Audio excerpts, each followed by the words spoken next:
বাংলাদেশের শান্তিরক্ষী সদস্যরা বিশ্বের ৪৩টি মিশনে কাজ করছে। তাদের বিরুদ্ধে মানবাধিকার বা শৃঙ্খলা ভঙ্গের একটি অভিযোগও কেউ দেখাতে পারবে না, কারণ তারা পেশাদারিত্বের সাথেই নিজেদের দায়িত্ব পালন করে আসছে। জার্মান সংবাদ মাধ্যম ডয়েচে ভেলে যেসব একপেশে এবং উদ্দেশ্য প্রণোদিত অভিযোগ করেছে তার তীব্র প্রতিবাদ জানিয়েছে সেনা সদর।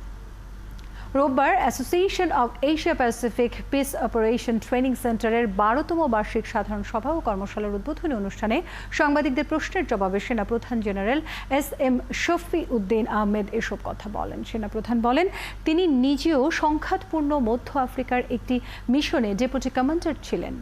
সেখানে নানা অভিযোগের কারণে অনেক দেশের সেনা সদস্যদের ফিরিয়ে যেতে হয়েছিল। জাতিসংঘের মহাসচিবের বিশেষ প্রতিনিধির চাকরি পর্যন্ত চলে যায়, কিন্তু বাংলাদেশের একজন সেনার বিরুদ্ধে একটি অভিযোগও আসেনি। দেশপ্রেমে, পেশাদারিত্ব এবং জাতিসংঘে কাজের মধ্য দিয়ে এসব ষড়যন্ত্রের জবাব দেয়া হবে বলেও জানান সেনাপ্রধান।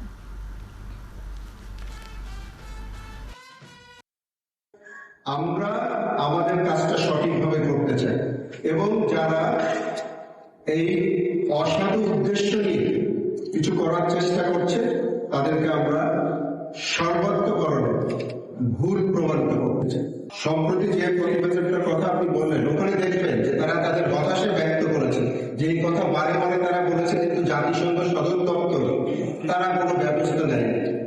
জাতিসংঘ সদর দপ্তর ব্যবস্থা তো তখনই নেবে যখন আমাদের বিরুদ্ধে দোষ হয়। এরকম এক পেশে উদ্দেশ্যমূলক একটা প্রতিবেদনে আমরা তীব্র প্রতিবাদ জানাই। সেনা সদর দেশপ্রেম, পেশাদারিত্ব এবং সর্বোপরি জাতিসংঘ পরিমণ্ডলে আমাদের যে দায়িত্ব যেভাবে পালন করে এসেছে সেভাবে করে এই সমস্ত ষড়যন্ত্রের সঠিক জবাব দিতে পারবে ইনশাআল্লাহ।